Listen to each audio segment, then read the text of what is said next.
If you are a student and you start watching this podcast, मैं कहता हूँ till end तक देखना. If you are a parent then too you need to watch. ये line हम सबसे पहले पॉडकास्ट ये मैं शुरू में लगा दूंगा कट करके. नहीं तो अगर नहीं करना तो भाई इसको अभी हटा दे. जस्ट नहीं स्क्रॉल करो. बिल्कुल. मैं इसको लाइन को मैं खुद बोलने वाला था कि सबसे पहले लगाऊंगा ये. ठीक.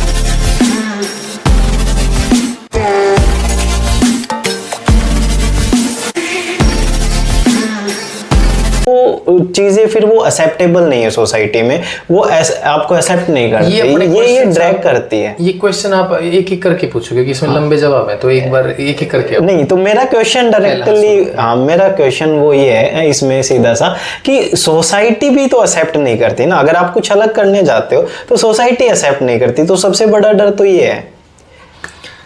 पहली चीज तो ये है कि मैं एक ऐसा आदमी हूँ जिसने लॉस खा लिया किसी चीज में.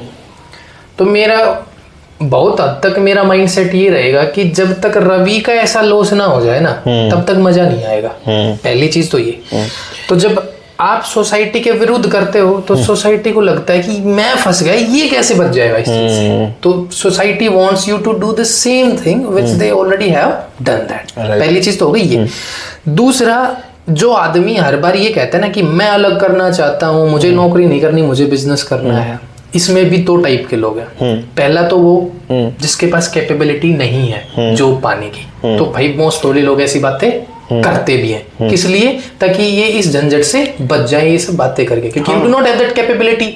आप जब आपको नॉर्मल लाइफ सेटल मिल रही है, जॉब भी मिल रही है, पैसा भी मिल रहा है, उसके फिर बाद में जो सोसाइटी की जितनी भी चीजें प्रिविलेज है वो मिल जाएंगी, है ना. बट आप उसके कैपेबल हो ही नहीं तो आप ऐसी बातें करोगे. दूसरा, जिसका सच में ऐसा माइंडसेट है कि मेरे को बिजनेस करना है, वो करना है ना, वो आदमी बहुत ही अलग तरीके से करता है. वो किसी की फिर सुनता नहीं है. उसने फिर अपने आंख कान सब बंद करके वो लग जाता है. हाँ, मतलब वो सीधा से बिल्कुल ऐसा है. फोरसाई वाली बात है. वो फिर किसी पे ध्यान देता ही नहीं है. अच्छा, तो ये एक बात हो गई कि मतलब जिसको करना है वो करेगा, अदरवाइज जिसको करना है करेगा. He does not discuss about such sort of things. वो एक पहली बात है ना कि मैं एक पॉडकास्ट देख रहा था, तो उसमें किसी ने बोला कि सर आप अपने जो भी आदमी ये पॉडकास्ट देख रहा होगा उसको क्या एडवाइस देना चाहोगे कि he can be like successful and all. He will not watch my video this podcast. वो मैंने भी देखा था. Right, he should not have much time. तो अगर जिसको सच में डिसाइड कर लिया मैं ऐसी बातें नहीं करूंगा, है ना, मैं करूंगा क्योंकि वो I will work on that. Bharat का आदमी करने की चीज को देख रहा है ना, तो करने की चीज कर भाई, उसके बारे में बात मत कर. यार यहाँ से ना एक मजेदार क्वेश्चन निकल गया है आउट ऑफ द कॉन्टेक्स्ट. कोई ठीक है कि मैं भी कई बार एक चीजें सोचता हूँ, जैसे कि ना आजकल कॉमेडियंस बड़े पनप रहे हिंदुस्तान में. लोग डिप्रेस्ड है. तो मतलब और कॉमेडी भी किस लेवल पे होती है वो सब सारी चीजें आपको पता है. तो मेरा क्वेश्चन ये है कि इतने कॉमेडियंस होने के बाद भी फिर भी जो इंडिया है वो हैप्पीनेस इंडेक्स में बहुत नीचे है. एक पॉडकास्ट पे आता हूँ मैं. सबसे ज्यादा जोक पता है किन लोगों ने लिखे थे? उन लोगों ने लिखे थे जो सबसे ज्यादा डिप्रेस्ड थे. ठीक है, आया पुराना वहां से. तो जब आप बहुत ज्यादा दुखी होते हो ना, तो you surround your self with such sort of things, या फिर you need lot of entertainment, delusional things. मतलब आपको फिर एंटरटेनमेंट की जरूरत पड़ती ही है कि उसको कहीं ना कहीं किसी तरीके से भूल जाओ. अब कॉमेडी कैसी है? Comedy comes with a very intellectual part. It is ना, बहुत ही इंटेलिजेंस से निकल के आती है. ह्यूमर इज अ थिंग कि जब आप इंटेलिजेंट आदमी हो ना, then only you can create that, है ना, कॉमेडी. जब तक आप बहुत ज्यादा इंटेलिजेंट हो तब तक कॉमेडी आ सकती है. और कॉमेडी को समझने के लिए पहले आपको बहुत सफर करना पड़ता है ना. तो जैसे जितने भी अपने कॉमेडियन हैं वो लोगों को हंसाते हैं और लोग उनके पास जाते भी हैं, तो लोग बहुत ज़्यादा डिप्रेस्ड हैं. उनको सच में बहुत ज़्यादा एंटरटेनमेंट की ज़रूरत है. और कुछ कॉमेडियन ऐसे हैं जैसे बोलते हैं ना कि मैंने अभी देखा था, वो किसका एक कोट था कि every joke has a tiny revolution. ठीक है, हर एक मजाक के पीछे एक बहुत बड़ा रिवॉल्यूशन होता है. अगर लोग बदलना चाहें तो कॉमेडी से अपने आप को बदल भी सकते हैं, और नहीं बदलना चाहें तो उसके लिए हाँ ही करके टाइम पास कर सकते हैं. तो दिन के दोनों अलग अलग तरीके हो सकते हैं. ओके, तो अभी हम वापस एजुकेशन की बात करते हैं। तो आज जो रट्टा वर्सेस रियलिटी जो एजुकेशन सिस्टम में है, तो बहुत से लोग बोलते हैं कि मेमोरी टेस्ट बन गया है कि बच्चे की लर्निंग हो रही है या नहीं हो रही, इस चीज़ से कोई मैटर नहीं है। बट एक स्टूडेंट एग्ज़ाम के बाद सारी चीज़ें भूल जाता है। तो आप इस चीज़ को कैसे देखते हैं कि जो रट्टा रोट लर्निंग पैटर्न है, ये सही है या गलत है? अभी थोड़ी देर पहले अपनी इस पे बात हुई, हाँ, डिस्कस कर रहे थे। हुआ ना, मतलब ऐसे, पर do not but we did not record that, so you have to speak it. अब वो सेम नहीं रह सकता। Okay, हाँ, डू चलो। Not expect me the same answers. Okay, चलो। चेंज इज रिक्वायर्ड, मतलब हो सकता है मैंने आपको उस वक्त कोई जवाब दिया, अभी ये चेंज हो जाएगा। हाँ, चलो, ठीक है। रट्टा का ऐसा है कि when you want to prove yourself ना, then you have to cram something. जब मतलब मान लो अभी मैं एक आदमी हूँ जिसको अभी शूटिंग करनी है, तो मेरे को अभी लोगों को दिखाना है कि भाई मेरी बहुत अच्छी बॉडी है, तो मैं क्या करूँगा, अच्छे से एक्सरसाइज करूँगा, पंप लेके आऊँगा और मैं शूट कर दूंगा। बाद में चाहे कोई आके देखे मेरे पास एब्स हो या चाहे ना हो। तो रट्टा बिल्कुल ऐसा ही है। Once you want to prove yourself to society, once you want to grab something, once you want to attain everything, कुछ भी पाना चाहते हो, जैसे आपको अभी पढ़ के जॉब मिल गई, तो बस आपका वो एम था वहां तक। तो रट्टा तो हमने तो बच्चों को सिखाया किस लिए, ताकि वो उनके जीवन में काम आए, ताकि वो सीख सके। लेकिन बच्चों ने कैसे लिया और पेरेंट ने वो कैसे लिया कि भाई एक बार इससे कुछ पा लूं, फिर ये बात खत्म। तो रट्टा वट्टा कोई कुछ नहीं करवा रहा, हम सारे हरामी हैं। एग्जैक्टली ना, हमने कुछ सोच रखा कि हम ऐसी ऐसी चीजें पकड़ेंगे और फिर उसके बाद भाड़ में जाए पढ़ाई। तो हम रट्टा नहीं करवा रहे, वो लेना है उसको ऐसे रट्टा से। सो मतलब लोगों ने गेम की तरह ले लिया, just you have to cross the level, after that it doesn't matter what's going on. मतलब ऐसा जैसे किसी को प्यार करना हो तो एक बार उसके लिए अच्छी अच्छी चीजें करो, व्हेन ही और she becomes habitual of yours, फिर उसको अपने हाल पे छोड़, फिर वो बाढ़ में जाए। मतलब हमारा पूरा नहीं, ऐसा ही होता है रियलिटी में। तो अगर इसमें कोई बोले ना कि हाँ स्कूल वाले रट्टा करवाते, नहीं भाई, तुम लेना ही रट्टा की तरह जाते, स्कूल वाले कुछ नहीं करवा रहे, तुम हो ही ऐसे। स्मार्टफोन डायलेमा मोबाइल डिस्ट्रैक्शन है और सब जानते हैं इसके बारे में। तो प्रैक्टिकल ट्रिक है कि जिसे स्टूडेंट्स इसको अपने पॉजिटिविटी में कन्वर्ट कर सकते हैं। जैसे एक स्क्रॉलिंग हो गई और उसके बाद क्यूरेटेड चीज़ें हो गई, तो इसको मतलब कैसे एक पॉजिटिव वे में कन्वर्ट कर सकते हैं। फ़ोन तो चलाएंगे, आप रोक नहीं सकते, बट उसको नेगेटिव से पॉजिटिव में कैसे ट्रांसफ़र कर सकते हो, ये थोड़ा इम्पोर्टेंट है।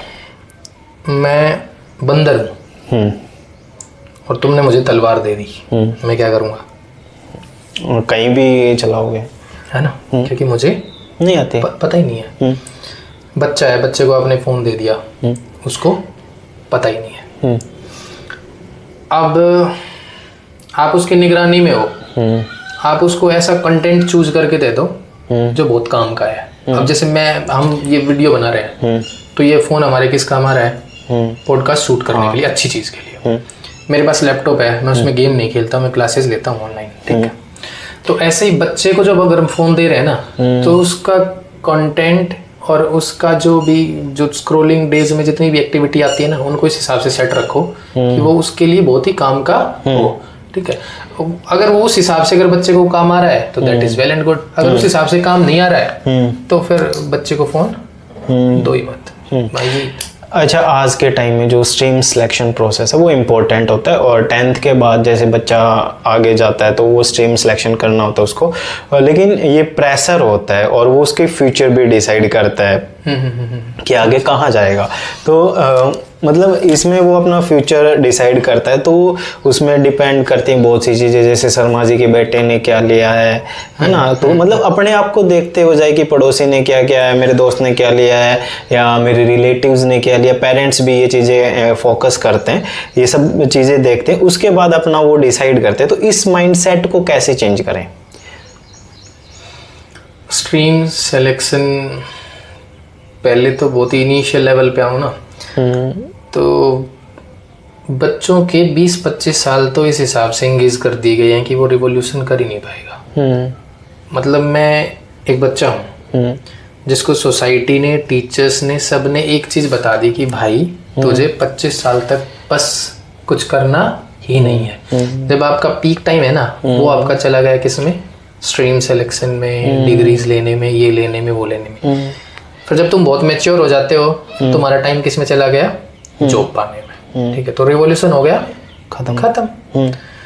तो स्ट्रीम सिलेक्शन ऐसा ही है, कुछ भी ले लो ना आप, कौन सा बहुत ज्यादा प्रैक्टिकलिटी ऐड करवा रहे हैं, बहुत कुछ ऐसा है ही नहीं जिसमें मैंने बीए प्रैक्टिकल भी तो ना मात्र की होती है। जैसे आप मान लो साइंस के स्टूडेंट हो, मैं रहा हुआ हूँ, तो वहाँ पे प्रैक्टिकल के नाम पे कुछ नहीं थी, उसमें भी प्रैक्टिकल नोटबुक्स फिल करनी होती थी, nothing else there. 10th class तक सब लोग एक चीज पढ़ रहे हैं, हाँ, तो 11th 12th में तुम इतना क्या अलग कर लोगे कि तुम स्ट्रीम से बहुत ज्यादा इफेक्ट हो जाओगे। फॉर एग्जांपल मुझे कुछ भी बनना है तो कॉमनली आजकल जो भी सीनियर जो एक ग्रेड के फॉर्म है, मतलब जो भी गवर्नमेंट जॉब के, वो ग्रेजुएशन बेस पे होते हैं। वो कभी पूछते हैं कि बीए किया, बीएससी किया, बीकॉम कर नहीं करा ना, 90% ऐसे हैं, बाकी कोई 10% स्पेसिफिक हो सकते हैं। तो स्ट्रीम सिलेक्शन को बहुत ज्यादा इंपॉर्टेंट लो मत। उस वक्त जब 10th में आने के बाद माइंडसेट लग रहा है ना कि यार मेरे को मैथ्स नहीं आता, तो अपना कुछ और ले लो। किसी को लग रहा है यार मेरे को बायो समझ नहीं आते, तो अपना मैथ्स ले लो। किसी को लग रहा है अपने को ये कुछ नहीं आते, सिंपल आर्ट्स ले लो। किसी को लग रहा है ये नहीं, तो उस हिसाब से चूज कर लो। इसमें बेसिकली आपका कहना ये है कि इट डजंट मतलब इस पे इतना दिमाग लगाना ही नहीं चाहिए। मतलब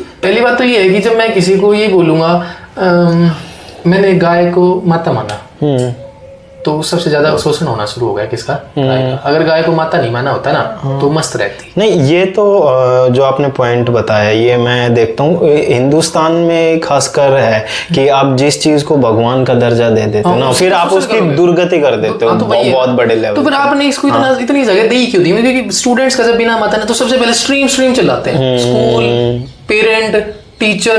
मतलब इसको इतनी जगह दो ही मत ना, जिसको ठीक लग रहा है just go for and do it, है ना। उसको इतनी जगह क्या देनी है भाई बस। तो स्ट्रीम सिलेक्शन मेरे हिसाब से देखो भाई, सबका अपना ज्ञानियों की तो भंडार है। मैं किसी को बहुत बुरा नहीं कहूंगा, किसी को बहुत अच्छा नहीं कहूंगा। स्ट्रीम के नाम पे लोग पागल हो जाते हैं। टीचर भी बावड़ा हुआ रहता है, उसको पहले एक दिन काउंसलिंग दे रहा है, बेटा तुम मेरे पास आओ, इसमें तुम्हारा ये क्या बात कर रहा है भाई तू, है ना। वो प्रेशर ही होगा, मतलब डोंट क्रिएट इट, बट ठीक है, तो क्या लेना है, सर इसमें मजा आ रहा है ले, है ना। तो इस हिसाब से होना चाहिए। नहीं, मेरे हिसाब से ये भी होना चाहिए कि जैसे कि 10th के बाद कि चाहे एक साल और इंक्रीज कर दिया जाए कि बच्चे को 3-3 महीने ना सारे सब्जेक्ट पढ़ने को दो, जिसमें वो बढ़िया करे, जिसमें उसका मजा आ जाए वो दे दो। ये बातें पता है किसके लिए है? ये बातें उसके लिए है जो बच्चा पढ़ना चाहता है।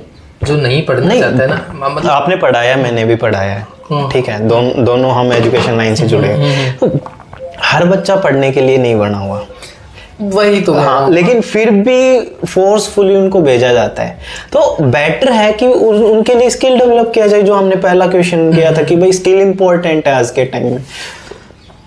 अब देखो अपने आसपास के जितने भी बड़े स्कूल हैं, नाम लेने की जरूरत नहीं है, तीनों में मैंने रिजाइन करा है, 3-4 जो भी अपने जिसकी मल्टीपल ब्रांचेस हैं, उसमें सिर्फ एक सेक्शन है जो काम का है, बाकी काम के नहीं है। वो बच्चे सच में पढ़ना ही नहीं चाहते, बिल्कुल नहीं पढ़ना चाहते। ऐसे ही आस पास के स्कूल्स को देख लो, तो जो पढ़ना चाहते हैं ना भाई उनको पढ़ा दो, जो नहीं पढ़ना चाहते उनको बख्श दो। उनको पूछ लो कि उनको क्या करना है। पूरी दुनिया को तुम सक्सेसफुल कर भी नहीं पाओगे। There are 5% people in the world जो स्टैंड करते हैं, जिनके पास पूरी वेल्थ है, जिनके पास पूरी एजुकेशन, सब चीजें उनके पास। 95% की भीड़ होती है, तुम उनको ना चाह के भी समझा नहीं पाओगे। So don't waste your energy, don't waste your money, just उनको करने दो जो वो करना चाहते हैं बस। उसके अलावा बोलोगे कि क्यों, सबका तो अधिकार है, देश तो ये तो बातें बस करने को ही होती है ना। Everything needs a change. अभी कौन सा अमेरिका का कोई इंसान था जो कह रहा था कि constitution should be change every 20 years। हर 20 साल में कॉन्स्टिट्यूशन को बदलना चाहिए, बदल देना चाहिए, क्योंकि चेंज इज रिक्वायर्ड। क्योंकि जो कंडीशंस पहले थी वो आज नहीं है, और जो आज है वो कल नहीं रहेंगी, तो बदलनी तो चाहिए। बट हम क्या है, वही रुग्ण लोग हैं, वही पुराने कि 100 साल पहले एक किसी ने करवा चौथ बना दिया मूवीज को देख के। करवा चौथ कोई फेस्टिवल थोड़ी है, पुराने 50 साल से उठा के लाए, बस अब इसको चल रही है। अभी एक पूरा संस्कार ही बन गया है लोगों का, है ना, कि एक फेस्टिवल है। अब वो आगे बढ़ता ही जाएगा, बढ़ता है, और भी बढ़ सकता है, कम नहीं होगा। तो हम ऐसे हैं कि चेंज की जरूरत है भाई। तब पता नहीं किस वजह से लोग मरते थे, तब हमने शुरू करा। इस पे करवा चौथ पे वो कुमार विश्वास का एक डायलॉग था, वो ध्यान आ गया। वो कहता था कि गाय के भूखा रहने से सांड की उम्र कैसे बढ़ेगी। तो भाई ऐसा ही है, बट गाय अपनी कोशिश कर सकती है कि सांड वापस आ जाए, है ना। चलो अच्छा, एक ये बड़ा चलता है कि जैसे कि जो टॉपर्स होते हैं ना, मतलब पता नहीं वो कितने घंटे पढ़ते हैं, हकीकत किसी को नहीं पता होती, लेकिन जब वो एक फ्रेम में आ जाते हैं, जब वो टॉप कर जाते हैं, या टॉपर्स की बात करो, तो वो ये बोल देते हैं कि मैं 14 घंटे पढ़ाई की, मैंने ये नहीं किया, मैंने फेसबुक से। तो 14 घंटे पढ़ना, क्या ये सच में पॉसिबल है, पढ़ते हैं, या फिर कोई ऐसी भी इसके पैरेलल कोई ऐसा तरीका है कि जिसमें जो बच्चे मतलब कुछ अच्छा कर पाए, कोई ऐसी ट्रिक्स जो बैक बेंचर्स अपने आप को प्रमोट कर सकें? देखो, 2 क्वेश्चन है इसमें। पहला ये है कि जो 14 घंटे पढ़ते हैं, जो बच्चे बोलते हैं कि हम टॉप कर गए, 14 घंटे पढ़ रहे हैं, तो क्या ये खाली मिथ है या सच में पढ़ते हैं? अगर पढ़ते हैं तो चलो ठीक है, लेकिन ऐसी क्या ट्रिक्स हो सकती हैं जो बैक बेंचर्स उनको फॉलो करके, वो भी मतलब मेरे जैसे बच्चे जो ज़्यादा नहीं है, तो वो पासिंग मार्क्स गेन कर सकें? पढ़ते हैं बच्चे, ऐसा कुछ नहीं है, 14 घंटे भी पढ़ते हैं, ठीक है, पर they are just with only one purpose, मतलब they have to just get it, या दे जस्ट हैव टू, उसको करना है, बस इतना सा है। अब रही बात बैक बेंचर्स की, तो बैक बेंचर्स पे डिपेंड करता है कि हाउ डू यू लर्न। जैसे I am a person only, I can learn just by listening something, मेरा पढ़ने वाला नहीं, आई कांट सिट लॉन्ग, मैं लंबा बैठ ही नहीं सकता, तो मुझे मेरा एक तरीका है कि मैं सुन के सीख सकता हूँ, किसी का तरीका है कि वो लिख के अच्छा सीखता है, किसी का है कुछ देख के, लर्निंग प्रोसेस अलग हो गया। तो जो बैक बेंचर है वो अपने आप को इस तरीके से देख सकता है कि how do I exactly learn, मैं सीखता कैसे हूँ, उसमें से कोई एक प्रोसेस को अपना फॉलो करे, करना तो एग्जैक्टली उसको खुद ही है, हमारे पास ऐसी कोई ट्रिक नहीं है कि हम उसको दे दें और फिर वो अच्छा कर पाए। और जो बच्चे 14-15 घंटे पढ़ते हैं, वो पता नहीं क्यों, मतलब किसने उनको इतना सिखाया कि ये चीज़ें बहुत ज़्यादा इंपॉर्टेंट हैं, क्योंकि हमने बहुत सारी चीज़ें जो इंपॉर्टेंट नहीं है उनको बहुत ज़्यादा इंपॉर्टेंस दे रखी है। इतना ज़्यादा पढ़ना I think is not worth at all, क्योंकि फिर आप सोसाइटी से, लोगों से, इमोशनलिटी से, बहुत सब चीज़ों से इतना दूर हो जाते हो, एट द एंड फिर आप डिप्रेशन में आ जाते हो, क्योंकि जब आदमी को बहुत पता चलता है कि जो बहुत ही पीक टाइम था वो मैंने किस में दे दिया, इस पढ़ाई को, और फिर अब काम नहीं रहा। क्योंकि intelligence has nothing to do with intellectuality, ठीक है, you can be intellectual but you can not be intelligent. तो back benchers sometimes they are very intelligent but the front benchers are intellectual only, तो this makes a very huge difference. तो हमें समझना चाहिए कि exactly ये चीजें हैं क्या। Okay, got your point. अच्छा, एक फेलियर टू सक्सेस बोला जाता है कि एक सक्सेस, सबसे पहला क्वेश्चन तो बिल्कुल स्मार्ट और इजी, कि सक्सेस क्या है, आप क्या समझते हो सक्सेस से? भाई आज के दिन मैं सक्सेस बताऊं तो मेरे लिए ये है कि भाई मुझे शांति मिल जाए, ठीक है, मतलब शांति की जो भी कर रहा हूँ अच्छा लगे, तड़क भड़क ना रहे कि ये करना है, ये पाना है, वो पाना, बस इतनी सी सक्सेस है। पैसा कई बार बहुत कमा के देख लिया, कभी बहुत कम कमा के देख लिया, बहुत अच्छे कपड़े पहन के देख लिए, लोगों से प्यार व्यार करके भी देख लिया, मतलब सब कुछ करके देख लिया। एट द एंड ये आता है कि वी वांट पीस, कि बस अब ये लगे कि शांति है। मेरे हिसाब से सक्सेस यही है, किसी के हिसाब से मटेरियल चीजें हो सकती है, after all it varies person to person, designation हो सकते हैं, तो मेरे हिसाब से तो भाई यही है।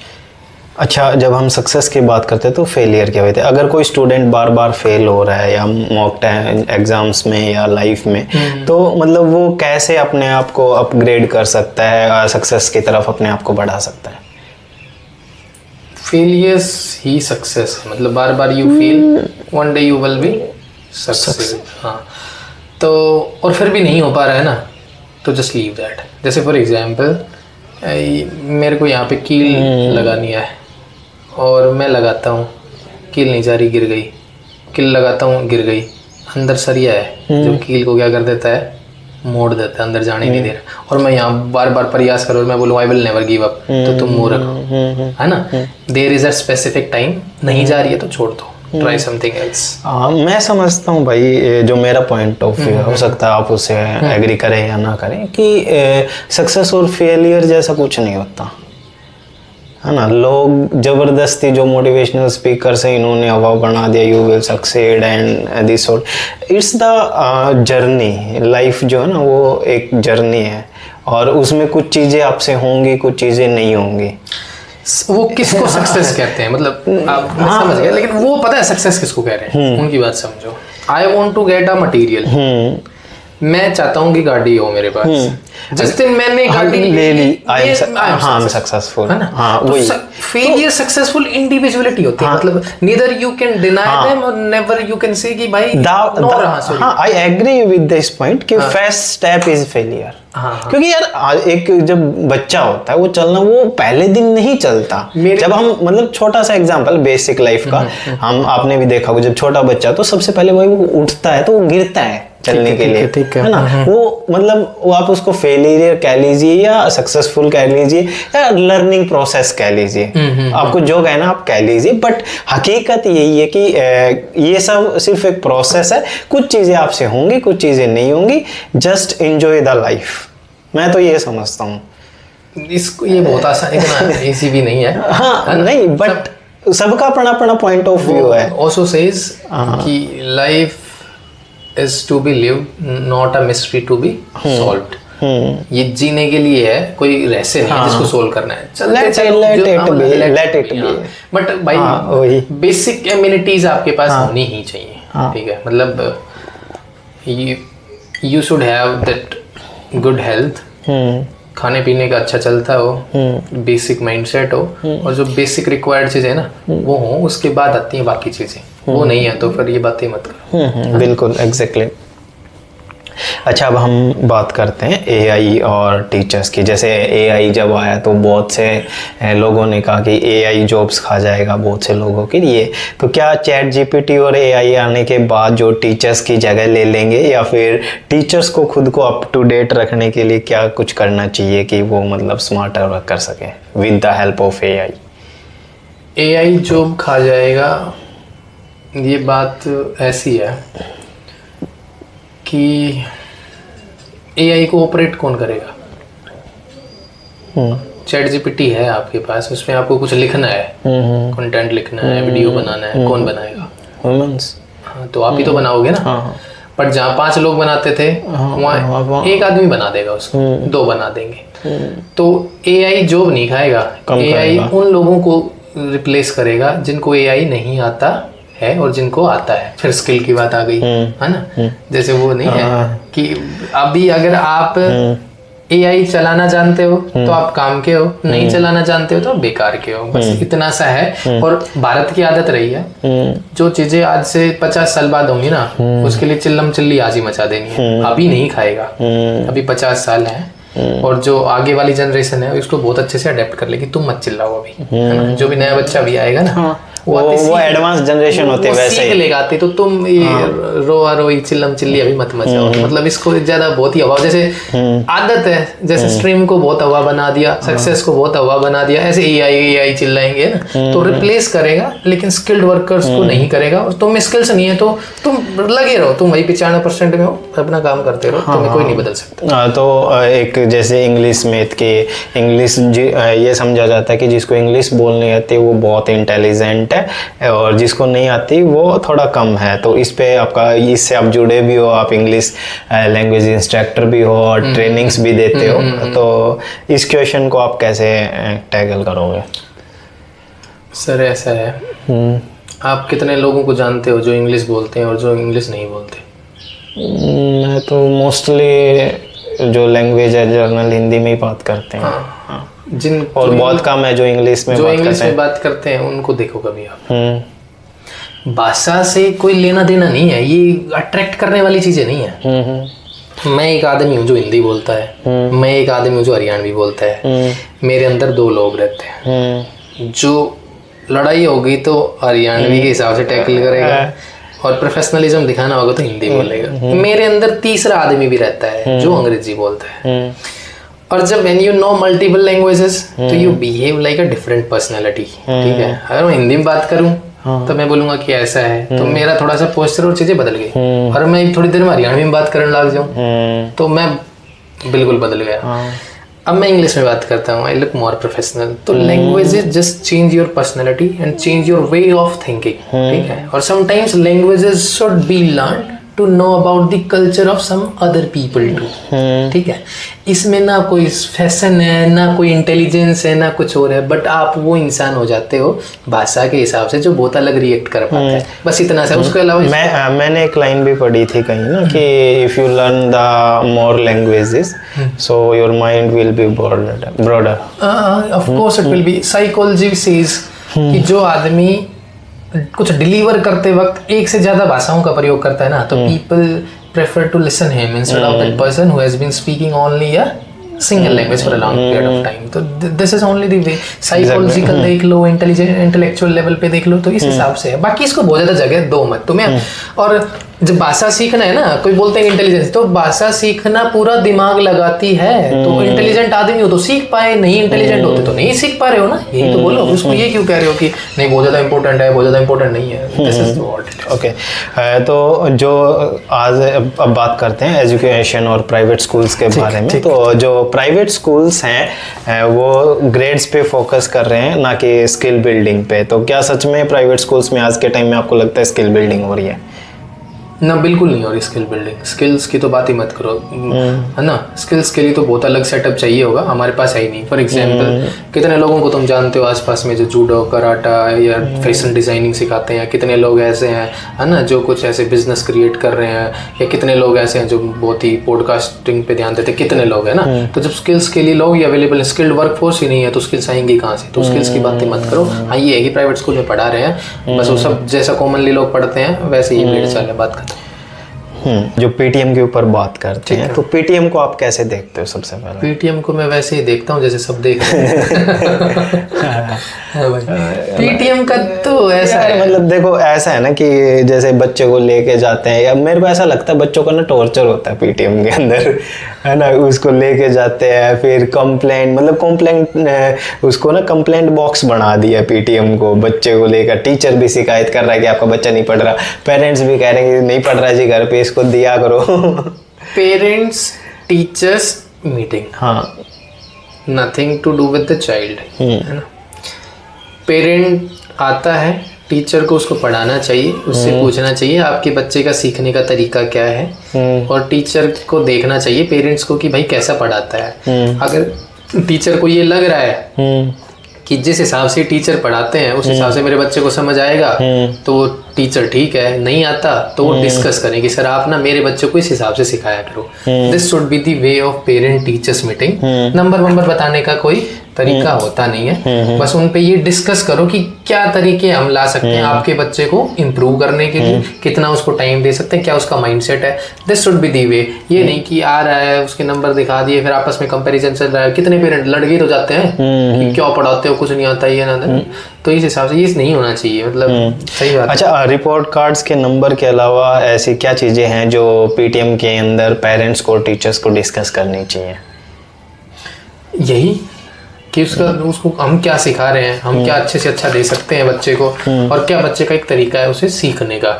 उसके अलावा रिपोर्ट कार्ड तो ठीक है, कोई बच्चा बहुत इंटरेस्टेड हो, किसी का पेरेंट बहुत इंटरेस्टेड हो जानने के लिए कि मेरा बच्चा क्या कर रहा है, क्या कितना पढ़ा, तो बता दो जैसे उसको सिंपली कि अदरवाइज पहले ही भेज दो ना उसको कि भाई इसने इतना स्कोर करा है। Nothing should be. पीटीएम में कोई मतलब नहीं बनता बच्चे के सामने स्पेशली कि ये तो बात ही मत करो ना, it should not be even discussed. बस बच्चा आ रहा है कि उसको क्या अलग कर सकते हैं, बस यही बातें करो। मतलब एजुकेशन पे कुछ अच्छा करने के लिए कि पेरेंट्स क्या चाहते हैं कि सर आप अपने स्कूल में ये चीज ऐड करो, और टीचर्स को बहुत ध्यान देना चाहिए कि क्या पेरेंट की क्या, आज जैसे होता है ना कि हम लिखते हैं कि इस पेरेंट को ये चाहिए वो चाहिए, हम कभी पूरा ही नहीं करते उसको। अच्छा, एक चीज़ और भाई की ना, जैसे कि हमने देखा है जो जब पीटीएम होती है तो टीचर्स को बोला जाता है कि आप पेरेंट्स के फीडबैक लेना, मैनेजमेंट की तरफ से ही बोला जाता है। ठीक। लेकिन वो फीडबैक फॉर्म भी बनाते हैं, सारी चीज़ें करते हैं, फिल भी करवाते हैं फॉर्म, लेकिन वो सिर्फ एक फॉर्मेलिटी होती है, उसके ऊपर कभी भी कोई एक्शन नहीं होता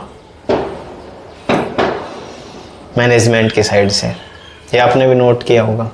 या कोई एक दो रेयर चीज़ें जो मतलब बहुत इजीली जिनको ना कन्वर्टेबल है कि ये चीज़ हम कर सकते हैं, इसमें हमारा कॉस्टिंग नहीं आ रहा, तो वो कर भी देते हैं। लेकिन ज़्यादा उस पर जो फीडबैक लेते हैं उसके ऊपर कोई भी काम नहीं होता मैनेजमेंट की तरफ से, स्पेशली मोस्ट ऑफ स्कूल्स में नहीं। हम सारे मोमेंट्री लोग हैं, मोमेंट। हाँ, मोमेंट में जो चीज़ है वो है।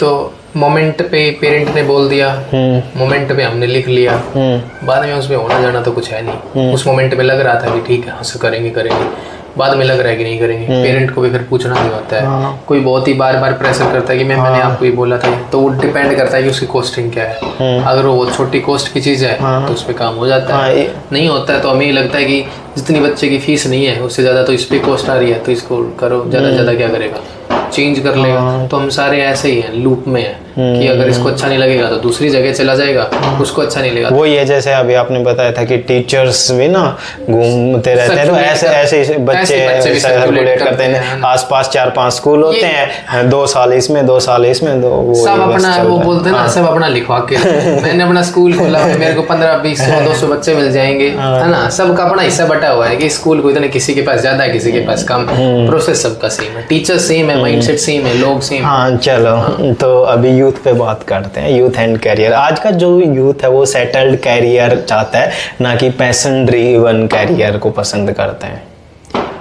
सेटल्ड करियर चाहता है बता। हाँ, सेटल्ड की जैसे गवर्नमेंट जॉब, और उसका एक बहुत लंबा प्रोसेस है कि पहले मतलब 12th करो, फिर ग्रेजुएशन, फिर उसमें पूरा। इसका ये सेटल्ड इसीलिए ना कि सेफ जोन में मजा आता है। हाँ, कंफर्ट जोन में, कंफर्ट जोन में, सेफ जोन में मजा आता है। हमें भी आता है ना कभी कभार। तो अगर ये आपकी हैबिट बन गई है तो everybody wants to be settled in a settled career, and if it does not become, कुछ आग अंदर है जिसको ये लग रहा है कि भाई मैं तो ऐसे नहीं जी सकता, मेरी तो आत्मा तड़प रही है, I can not be like them, ठीक है, I won't be doing such things as everybody is doing, तो फिर मैं तो भागूंगा। और जिसको भागना है, he or she does not want the settled career, or if somebody is like okay with that, तो अपना settled देख लो, choice is all yours। अब जैसे तुम settled चाहोगे तो तुम तंग हो जाओगे आगे चल के, क्योंकि जो आध्यात्मिक तत्परता या जो तड़प होती है ना वैसी होती है कि अगर आज सेटल्ड चाहते हो तो कल दुखी हो जाओगे, और आज दुखी हो रहे हो तो कल आराम से जी पाओगे, क्योंकि समझना पड़ता है। तो ये ऐसा ही है, इसमें बहुत ज़्यादा वो ये ना एक मोटिवेशनल स्पीकर ये बोलता है कि नाम ध्यान नहीं आ रहा कि अगर आप जैसे कि जो 9 to 5 जॉब्स करते हैं तो उसमें कुछ ज़्यादा कुछ नहीं बदलेगा आपके जीवन में, बस डेली की सब्जी बदल जाएगी। हाँ।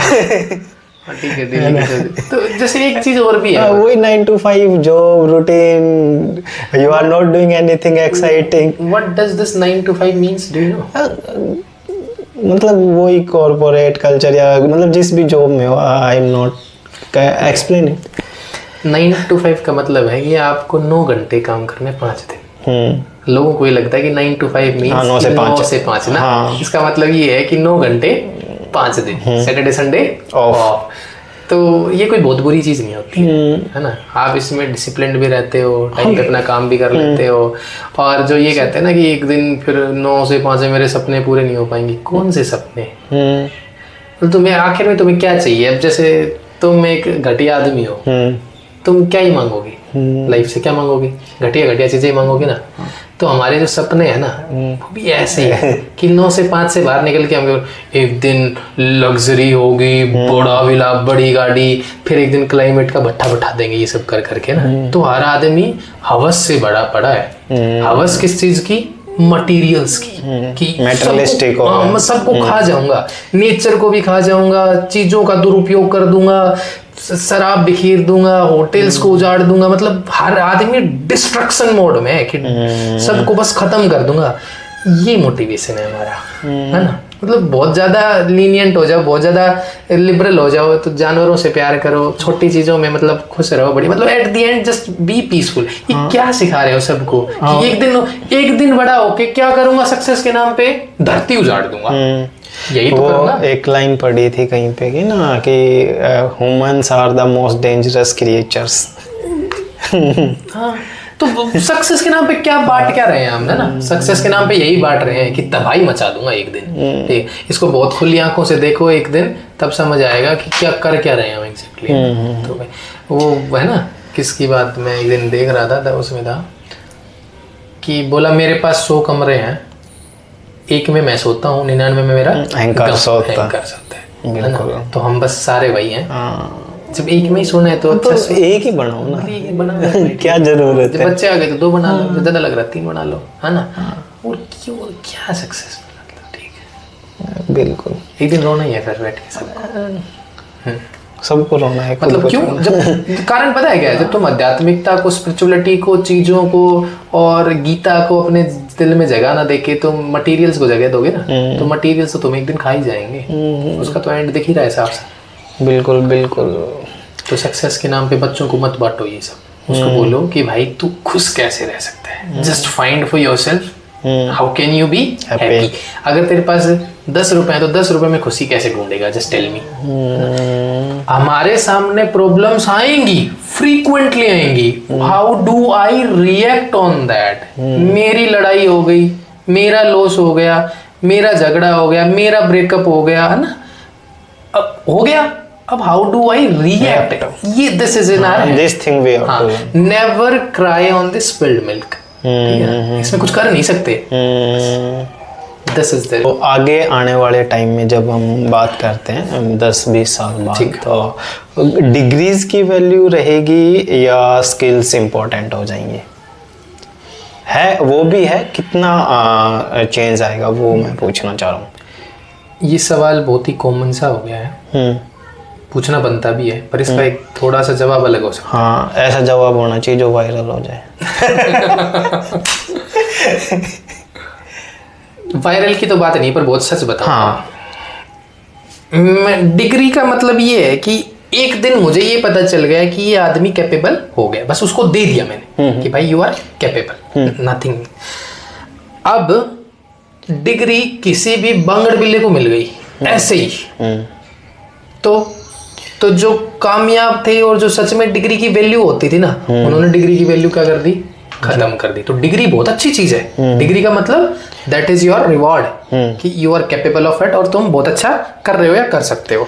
लेकिन जब इनकैपेबल लोग उस भीड़ में घुस गए, तो जो कैपेबल लोग है ना, वो अपने आप को बहुत तुच्छ समझने लग जाते हैं कि जब ये जुगाड़ी कर सकता है इसी डिग्री को मेरे बराबर, तो मैंने क्या करा।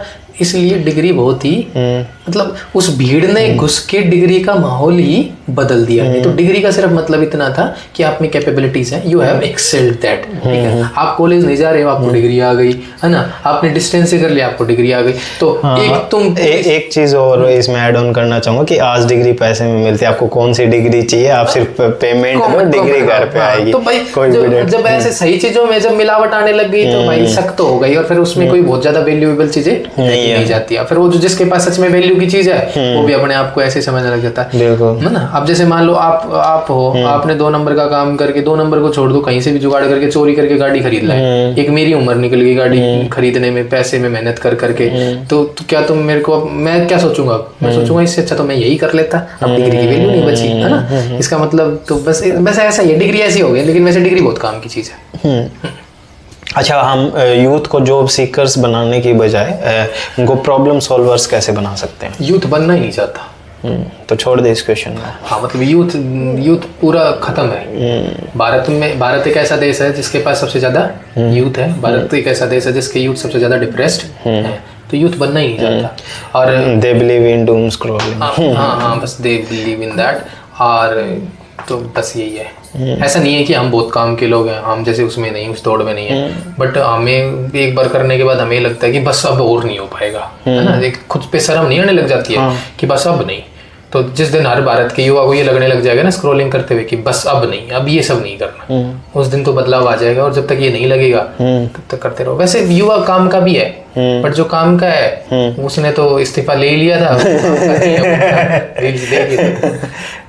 ऐसा नहीं कह सकते कि बहुत ही बेकार है ना, because we are also in that list, हम भी जो यूथ हैं। बट मैं कहता हूँ जब खुद पे शर्म आने लग जाए ना, तब यूथ काम का है। जब नहीं शर्म आ रही है तो डिप्रेस्ड हुई।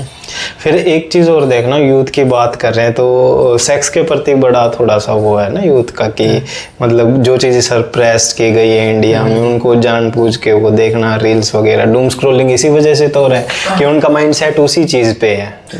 हमने पता है शुरुआत से क्या कर दिया, शुरुआत से जैसे हमने हवा बना दिया, वैसे सेक्स को हमने बहुत इंपॉर्टेंस दे दी। अब जिस चीज को बहुत, जब शुरुआत में स्कूल में बच्चों को आपस में पास नहीं बैठने दिया जाता, ये नहीं करना, डिफरेंशिएशन, तो उनके लिए वो एक बहुत ही एक्साइटिंग चीज हो गई। ठीक है, अब जैसे मान लो फॉर एग्जांपल मैं ये पता है, मेरे को कोई ये बोले कि इस पत्ते को हाथ मत लगाना, मैं लगाऊंगा। मेरा पूरा दिमाग ही बस यही रहेगा कि कैसे करके इस पत्ते को एक बार हाथ लगा दो ना।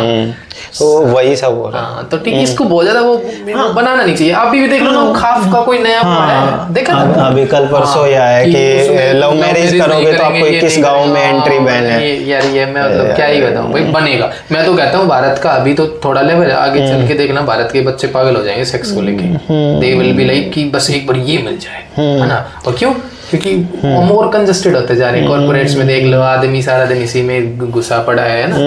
बस ये है कि जो आदमी बहुत ही कैपेबल है, बहुत समझदार, इसको बहुत खुली आंखों से देख लेते हैं ना, जो समझदार है उनको बहुत इजीली मिल जाता है। ये बहुत बड़ी डील। भारत में तो नाम लेने से ही मतलब वो ऐसा सोचते हैं पता नहीं क्या। मतलब इसको बहुत बड़ा वो हवा बनाओ मत, जो करने की चीज है ना उसको कर लो भाई, उस पे बातें मत। अभी हम रैपिड राउंड की तरफ बढ़ते हैं, जिसमें आपको ना शॉर्ट रिप्लाईज देने, सिंगल वर्ड या एक लाइन में मैक्सिमम। ठीक है, कोशिश करूंगा भाई। हाँ चलो बिल्कुल। रिपोर्ट कार्ड के मार्क्स या practical skills? Of course practical skills. Homework होना चाहिए या नहीं? होमवर्क तो होना चाहिए। एक चीज जो हर स्कूल करिकुलम से निकाल देनी चाहिए? सुलेख लिखवाना। मतलब ऐसे तो बहुत सारी चीजें हैं, लेकिन स्पीड से तो वही ध्यान है। हमने बड़े लिखे ना, इसलिए वो रिलेटेबल है।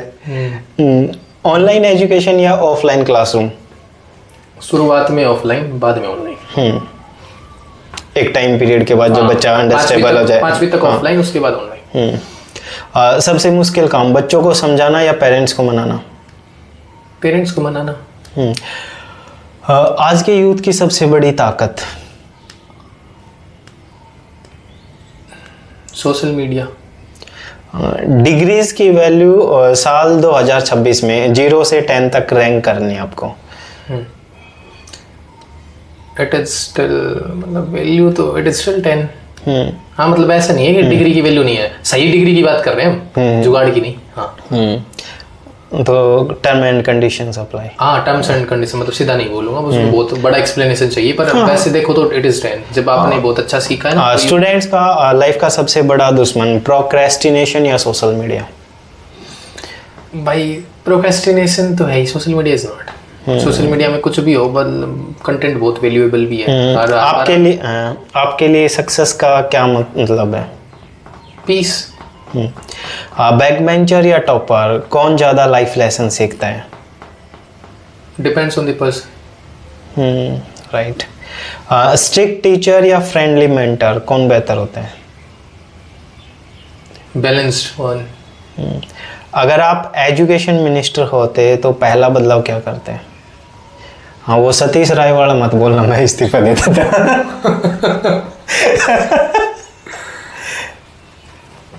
भाई मैं कोशिश करता कि बहुत ही प्रैक्टिकल चीज़ों पे काम करूं, है ना, और बहुत ही स्किल्स को इंट्रोड्यूस करवा देता। बहुत बुक्स को हटा के बहुत सारी स्किल्स को ऐड ऑन करते हैं। अच्छा, एक मैसेज जो हमारी ऑडियंस देख रही है आपकी तरफ से उनके लिए? मतलब उनके पेरेंट को दूं या बच्चों को दूं? सबके लिए ऐसा मैसेज होना चाहिए जो बच्चे देखे तो बच्चों के काम आए, पेरेंट्स देखे तो पेरेंट्स के काम आए।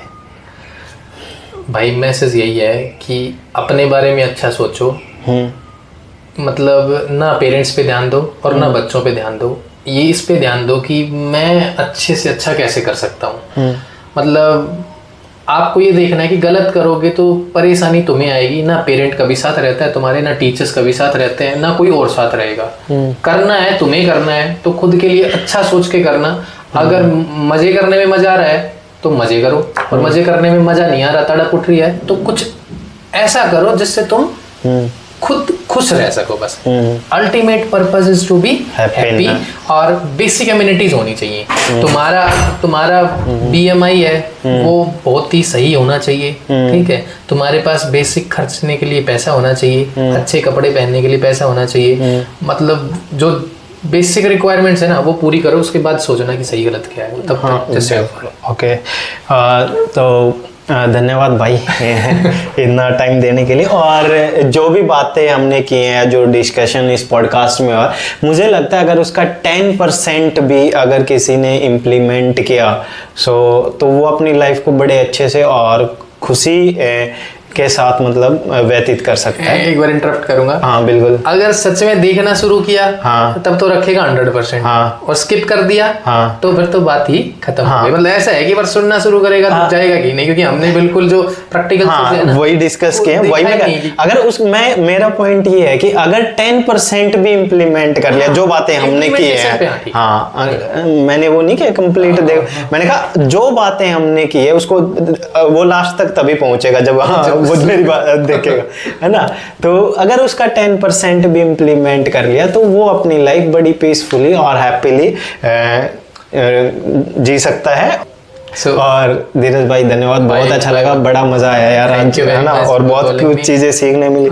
मैंने भी 4-5 चीजें सीखी हैं, राइट डाउन कर ली। तो हाँ, और आपको ये पॉडकास्ट कैसा लगा और इस पॉडकास्ट से आपने क्या सीखा वो कमेंट सेक्शन में आप बताएं। और थैंक यू। बाकी फर्दर अपनी किसी भी ट्रेनिंग के लिए है ना, you people can contact us, will be providing you personal trainings online also and offline. Okay, I will share your contact number and details, don't worry. Thanks. है ना। और जो भी है तो ठीक है दोस्तों, धन्यवाद आप सभी का। See you in the next episode. Thank you.